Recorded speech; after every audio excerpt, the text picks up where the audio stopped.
ایک شخص نے مجھے کہا کہ میرے گھر میں بڑی بے سکونی ہے. میں نے کہا کیا کیا جائے؟ کہتے ہیں حضرت دعا کریں. میں نے کہا دعا تو کروں گا, دوائی بھی دے رہا ہوں, دوائی بھی لے کے جاؤ. میں نے کہا یہ کیا دوائی؟ میں نے کہا آپ گھر میں آپ کا رہنا سہنا کیسے ہے؟ یہ میرا اور آپ کا معاشرتی مسئلہ سب کا سانجھا ہے, ٹھیک ہے جی, اس کو غور سے سنیے. میں نے کہا آپ گھر میں کس طرح رہتے ہو؟ کہتا جی کیا بتاؤں جناب جانا جی, دل ہی نہیں کرتا.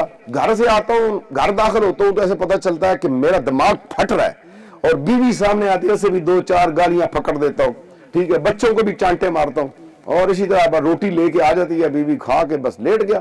اور کیا ہے, بس پریشانیوں نے گھیرا ہوا ہے, تنگ دستی ہے, غربت ہے, کیا کریں ہم آپ کو اپنی زندگی کیا میں آپ کو بتاؤں. میں نے کہا یہی تو ٹھیک کرنا ہے کام, یہ کام ٹھیک کر لو, کام ٹھیک ہو جائے گا. ایک حدیث مبارکہ پر مفہوم بیان کر رہا ہوں.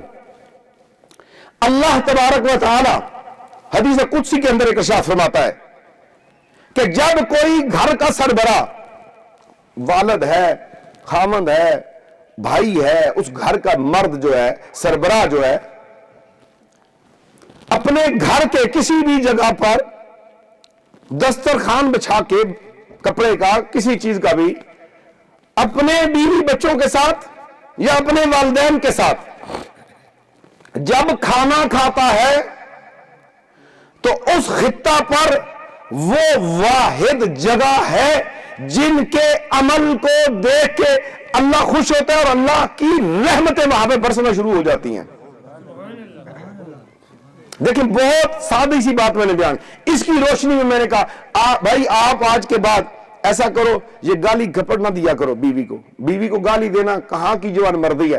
کوئی سمجھتا ہے کہ بیوی کو مار کے بندہ جوان مرد بن جاتا ہے؟ نہیں, بیوی کو نمازی بناؤ, بیوی کو قرآن پڑھنے والا بناؤ, بیوی کو پردے والا بناؤ, بیوی کو حیا والا بناؤ, بیوی کو ذکر کرنے والا بنا دو, بیوی کو روزہ رکھنے والا بنا دو, بیوی کو اطاعت گزار بنا دو, بیوی کو نبی پاک کی سنتیں سکھا دو, بیوی کو سیدہ فاطمہ کی سیرت سکھا دو, اور بیوی کو جناب امہات المومنین کی سیرت سکھا دو. یہ کام کرو, پھر تمہارے اوپر کام بہتر ہو جائیں گے. تم اپنے بچوں کے ساتھ بیٹھ کے کھانا کھاؤ, بیوی کے ساتھ بیٹھ کے کھاؤ, اپنے ماں باپ بوڑھوں کے ساتھ بیٹھ کے کھانا کھاؤ, ان کے منہ میں نوالے ڈالو. دیکھو رزق کس طرح آتا ہے.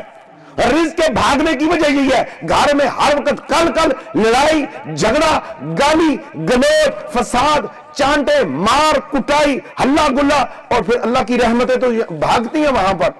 اللہ کی رحمتیں وہاں پہ کی, اللہ کا فضل نازل ہوتا ہے جو دوسروں کو معاف کرتا ہے. اللہ کا فضل نازل ہوتا ہے جو دوسروں کے لیے رحم دلی پیدا کرتا ہے. اللہ کی رحمتیں وہاں پہ نازل ہوتی ہیں جو لوگوں کو کھانا تقسیم کرتا ہے. اللہ کا کرم ہو جاتا ہے, اس پہ رحمتیں برستی ہیں. جو اپنے بچوں کے ساتھ بیٹھ کے کھانا کھاتا ہے تو پھر غربت کہاں رہے گی؟ جہاں اللہ کی رحمتیں ہیں وہاں غربت نہیں رہتی, جہاں اللہ کی رحمتیں ہیں وہاں پریشانیاں نہیں ہوتی, جہاں اللہ کی اطاعت اللہ کے نبی کی اطاعت ہوتی ہے. جس گھر کے اندر فرشتے گھیرے میں لے کے رکھتے ہیں اسے اپنے گھر کو نعمت قدا اور جنت قدا بناؤ. آؤ مل کے قرآن اور سنت کی تابعداری کریں, فرمانبرداری کریں, اے اللہ اور اللہ کی بات پہ لبیک کہتے ہوئے 5 وقت کے نمازی بن جائیں, قرآن پڑھنے والے بن جائیں, تہجد گزار بن جائیں, اپنی بیٹیوں بہنوں کو پردہ دیں. نوجوانوں اپنی آنکھوں میں حیا پیدا کرو, آنکھوں کو جھکا کے چلو, زبان سے غیبت نہ کرو, جھوٹ نہ بولو,